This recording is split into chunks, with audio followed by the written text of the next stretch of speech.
Hello అండి. అందరు ఎలా ఉన్నారు? బాగున్నారని అనుకుంటున్నాను నేనైతే. ఈరోజైతే నేను మా ఇంట్లో ఎగ్ సూప్ చేస్తున్నానండి. మా హస్బెండ్ ఏం వెజిటేబుల్స్ తేలేదు అనమాట.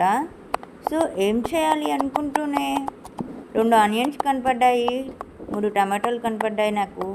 సో దాంతోటే అయితే సూప్ పెట్టేస్తున్నాను. అంతలోపే మా బాబు ఆగమాగం చేయడం స్టార్ట్ చేశారు. ఏంటి ఇల్లు ఇలా ఉంది, చాలా చెత్తగా ఉంది అని అనుకోమాకండి. ఎందుకంటే నాకు 2 చిన్నపిల్లలు ఉన్నారు. ఒకటి మా ఆయన అయితే, ఇంకోటి మా బాబు. ఇంకొక 2 మంత్స్లో వేరే వాళ్ళు కూడా రాబోతున్నారు. అది వేరే విషయం అనుకోండి. ఈ టమాటాలు కట్ చేస్తూ కొంచెం సూప్ అయితే తయారు చేస్తున్నాను. అలాగే ఎక్కడో యూట్యూబ్లో చూశాను, స్పూన్స్ తోటి ఎగ్ పీల్ తీస్తే తొందరగా అయిపోతుంది అండ్ నీట్గా వస్తుంది అని చెప్పేసి. సో ట్రై చేశాను. అది వచ్చేసి ఒక ఎగ్ అయితే బాగానే వచ్చింది, ఇంకో ఎగ్ కొంచెం బాగా రాలేదు అనమాట. బట్ ఓకే, ప్రీవియస్లీ కంపేర్లో బాగానే వచ్చింది. ఇక మా బాబు అంతలోపే ఇల్లంతా చెత్త చెత్త అయితే పెట్టేశాడు. అదంతా క్లీన్ చేయాలి. ఇటు కర్రీ చూసుకుంటూనే ఇల్లు కూడా సర్దుకోవాలి నేను.